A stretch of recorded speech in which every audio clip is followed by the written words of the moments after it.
Hosanna to the Son of David. Now we begin the mysteries of Holy Week with great processions all over the world celebrating Palm Sunday. The prophet Isaiah, who's accompanied us along this Lenten journey, he reminds us of what it takes to follow Christ. And if we look back, we know we began this trying to return to God, who's our Father, and to live up to the dignity of children of God. We struggle, but we go back to hope. We experience God's mercy. We seek that communion with God that comes from living in loving obedience and fidelity to what He asks of us. And now He's prepared us for something. In fact, He's prepared us for two things. The first one is this Sunday. The next one, that's next Sunday. But this Sunday, it's Palm Sunday. And He's preparing us for something that anybody who wants to be a follower of Christ, in His own words, Christ's own words, needs to take up the cross.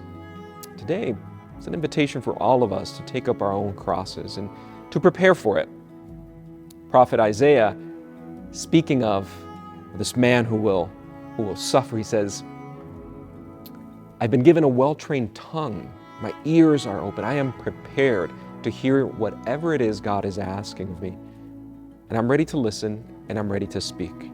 And so he goes and he lives up obediently what God is asking. And he does it super generously, with magnanimity. He says, I gave my back to those who beat me, my cheeks to those who plucked my beard. My face I did not shield.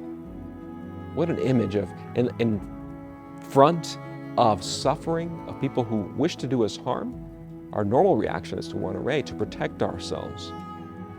But here's someone that out of love decides, no, I'm going to give that. In our lives, it's not that kind of suffering, perhaps, but it's to be charitable to the person who perhaps speaks ill about me, to love the person who dislikes me and repudiates me, perhaps says things about me. In those moments, to give my cheek, to give my back, let those things happen. Perhaps give my reputation to those who speak ill of me. Embracing Christ's cross is a requirement of the follower of Christ. In His own words, whoever wants to be my disciple must take up his cross. But we can't forget the lessons we learned up to this point. It's not simply about suffering, but this is the key that opens communion with God, is to be able to suffer with Him lovingly, realizing that suffering doesn't have the last word. That's a trailer for next week at the resurrection, but there's something else that awaits. So with love and with great hope, we experience God's mercy. And if the cross is there, that I embrace it, knowing that this is a gift that God has given me. Because yes, we are His children, but His own Son also took up the cross. Let us continue running to the Father, knowing that with Him, everything is possible. This has been a production of the Duke Catholic Center. If you enjoyed this video, please consider a financial commitment to support our ministry here on Duke's campus. We're grateful for your support of vibrant Catholic life at Duke.